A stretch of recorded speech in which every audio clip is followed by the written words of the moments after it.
آنکھ ایسی نہ ہو جس میں آنسو نہ آئے. بنابر روایت شب شہادت ہے نا, امام کتنے مظلوم ہیں. میں ایک درخواست کروں گا, کوئی آنکھ ایسی نہ ہو جس میں آنسو نہ آئے. ابھی تابوت نہ لے کے آئیے گا, میں کم از کم بھی 5-10 منٹ سے زیادہ مصائب پڑھوں گا.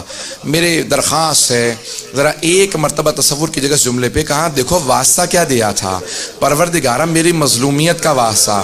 آپ نے کبھی امام کے لقب پہ غور کیا؟ امام کا لقب کیا ہے؟ امام کا لقب ہے غریب الغرباء. اب وہ خود بتا رہے ہیں دیکھو میں کتنا مظلوم ہوں, میں غریب ہوں. غریب الغرباء, جو وطن سے دور ہوتا ہے نا اسے غریب کہتے ہیں. مدینے سے سب سے زیادہ دور امام رضا ہے. امیر المؤمنین کے پاس بھی حضرت آدم ہے, حضرت نوح ہیں, انبیاء دفن ہے نا مولا کی بارگاہ میں. امام حسین کے پاس بھی حضرت علی اکبر ہیں, حضرت علی اصغر جناب قاسم. امام موسیٰ کاظم کے پاس امام محمد تقی ہیں, امام علی نقی کے پاس امام حسن عسکری. ہر امام کے پاس کوئی ہے. جنت البقیع میں 4 امام اکٹھے ہیں, لیکن ایک امام ہے جو دور بھی ہیں اور تنہا بھی ہیں, اکیلے بھی ہیں.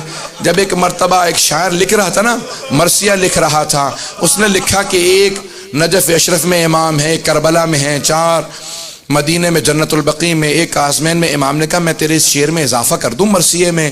امام نے کہا, اس نے فوراً کہا ہاں مولا فرمائیے.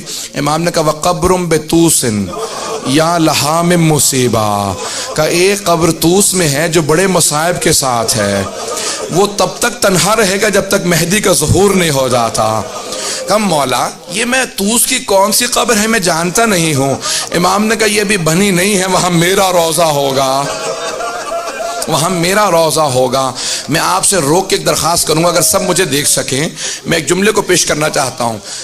تقریباً 20 برس پہلے میں امام کی شہادت پہ ان کے روضے میں گیا زیارت کے لیے. جب میں قم مقدس میں پڑھتا تھا تو میں جب گیا وہاں پہ تو مختلف تابوت لائے جا رہے تھے امام کے حرم میں. ایک ایسا تابوت لایا گیا جس پہ انگور تھے, اور خواتین نے برقعوں میں تابوت کو پکڑ رکھا تھا. کچھ مرد حفاظت کے لیے تھے. اس پہ اتنی رقت تھی کہ میری کیفیت بدل گئی, میں منقلب سا ہو گیا. میں آگے بڑھ کے مردوں سے پوچھنے لگا یہ خواتین تابوت کیوں لائی ہیں؟ کہا آپ سید ہیں, آپ نے یہ روایت نہیں دیکھی؟ ایک ایسی روایت ہے نا, امام کا تابوت خواتین نے اٹھایا تھا. بھئی امام کے سارے بھائی مدینے میں, ایک بیٹا مدینے میں, کہ امام سے زیادہ مظلومیت کسی کی نہیں. جو شیعہ خواتین تھی وہ ایک مرتبہ تابوت لے کے چلی. میں آج پیش کروں گا, سنیں گے اب اگر الفاظ کو سنیں. مأمون نے ایک مرتبہ امام کو دعوت دی اپنے محل میں. جب امام جانے لگے تھے نا تو خواجہ ابا سلط ہروی بیٹھے تھے قریب میں. خواجہ نے پوچھا مولا کیا بات ہے آپ اس شراب میں ہیں؟ کہا خواجہ اب اگر میں آؤں نا اور میرے چہرے پہ رومال ہو تو سمجھ لینا مجھے زہر دے دیا گیا ہے. میں اگر خون کی قے کر رہا ہوں گا تو رومال رکھ کے آؤں گا, مجھ سے کلام نہ کرنا. اس وقت میرے سینے میں بہت تکلیف ہوگی, میرا کلیجہ کٹ رہا ہوگا. کہا مولا آپ کی کیا کیفیت ہوگی؟ کہا بھی مجھے زہر دینے والا ہے. کہا مولا آپ کی وصیت کیا ہے؟ غسل و کفن کون کرے؟ کہا معصوم کا غسل و کفن صرف معصوم کر سکتا ہے. کہا مولا لیکن آپ کا بیٹا تو محمد تقی علیہ السلام مدینے میں ہے. امام نے کہا کہ نہیں, وہ حجت خدا ہے, یہاں پہ میری شہادت ہوگی وہاں میرا بیٹا آ جائے گا. جب میرا بیٹا آئے نا تو کہنا باپ نے بہت یاد کیا تھا. خواجہ ابا سلط ہروی رونے لگے, آنکھوں میں آنسو آئے.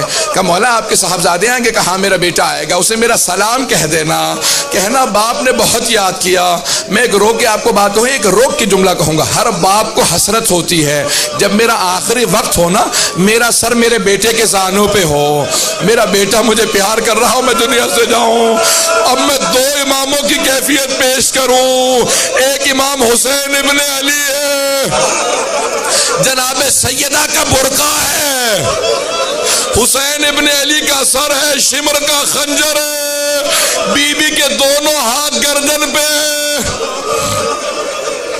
اور جب سارے انبیاء کہہ رہے تھے نا یا رسول خدا اب ہم نہیں دیکھ سکتے, اب میں نہیں دیکھ سکتا, تو ایک مرتبہ خود رسول خدا نے کہا یا علی اب آپ جانے اور حسین جانے. ایک روایت میں ہے کہ خود علی مرتضیٰ نے کہا زہرا اب آپ جانے اور حسین جانے. جناب سیدہ نے کہا پروردگارہ تو گواہ رہنا, انبیاء نے رخ موڑ لیا لیکن میں دیکھ رہی تھی جب میرے بیٹے پہ خنجر چلا اجرکم اللہ، اجرکم اللہ۔ بس بھئی دو امام ایسے ہیں جن کی کیفیت بڑی عجیب و غریب ہے۔ اجرکم اللہ۔ بس بھئی امام گئے، مامون نے امام کو زہر دیا، امام نے کہا کہ باز آ جا، اپنے لیے جہنم نہ خرید، میں حجت وقت ہوں۔ اس نے مختلف انداز سے امام کو اذیت دی، کہا کہ نہیں آپ کو یہ استعمال کرنا ہوگا۔ بس میں نے تمام کر دیا، امام کو زہر دیا گیا۔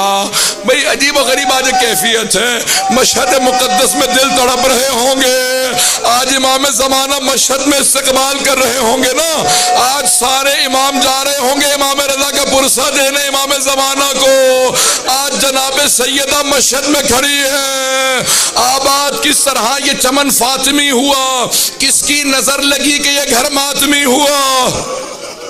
بس ایک مرتبہ امام رضا کو زہر دے دیا، امام نے چہرے پہ رومال رکھا، کلیجہ کٹنے لگا، امام اٹھے گھر تشریف لے آئے، جیسے گھر پہنچے دیکھا خواجہ ابا سلط ہروی کھڑے ہیں، وہ رونے لگے، کہا مولا کیا کیفیت ہے؟ امام نے انگلی سے اشارہ کیا، خاموش رہو، میرا پورا کلیجہ کٹ رہا ہے۔ امام اپنے حجرے میں چلے گئے، عبادت کرنے لگے، خواجہ نے سارے دروازے بند کر دیے، اتنے میں دیکھا کہ کوئی بہت ہی خوبصورت ہستی ہیں جو تشریف لائے، کہا آپ کون ہیں، کہاں سے آئے ہیں؟ کہا میرے بابا نے بتایا نہیں تھا، میں محمد تقی ہوں، میں مدینے سے آیا ہوں اپنے بابا کو آخری لحظے میں۔ ایک مرتبہ امام محمد تقی علیہ السلام آئے، کہا خواجہ ہٹ جانا، کبھی زحمت کا سبب نہ بننا، معصوم کو صرف معصوم غسل دے سکتا ہے۔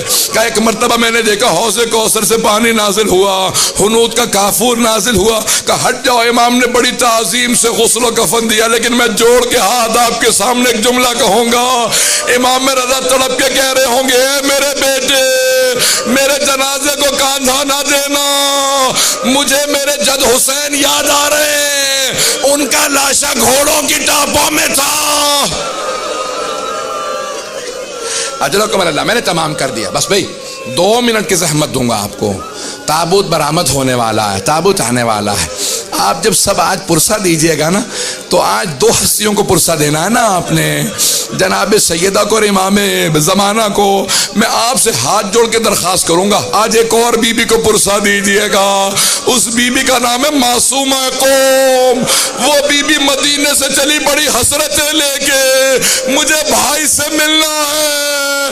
بی بی آپ بھی جناب زینب کی طرح بھائی کی محبت میں سفر کر رہی ہیں، لیکن جب بی بی قم پہنچی تو بھائی کی زیارت نہ کر سکی، امام کی شہادت ہو چکی تھی۔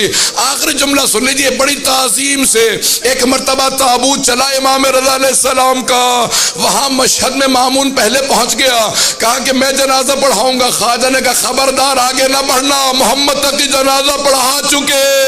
کہا وہ کیسے آ گئے تھے؟ کہا تیرا مطلب نہیں ہے، کہا خبردار پیچھے ہٹ جا۔ جب قبر کو تیار کیا تو ایک مرتبہ پھاوڑا زمین پہ مارا، قبر پہلے سے تیار تھی جہاں پہ آج روضہ ہے۔ کہا امام رضا اپنی شہادت کے بعد بھی معجزات دکھا رہے ہیں، کہ پوری قبر تیار تھی جیسے مستحبات ہیں، کہ یہاں پہ کس طرح سے اتنا اہتمام کیا گیا۔ امام محمد تقی علیہ السلام نے دوبارہ کہا خواجہ میرے بابا کا لاشا دے دو۔ ایک مرتبہ لاشا ہاتھوں پہ رکھا، امام رضا کا بڑی تعظیم سے امام محمد تقی نے قبر مطہر میں رکھا، لیکن میں کہوں گا مولا ہے امام محمد تقی، ذرا کربلا میں آ کے دیکھے امام سجاد اپنے بابا کے اعضاء کو جمع کر رہے ہیں۔ جب بنی اسد نے پوچھا کیا کر رہے ہیں، کہ جب گھوڑے دوڑائے گئے میرے بابا کی اعضاء پھیل گئے۔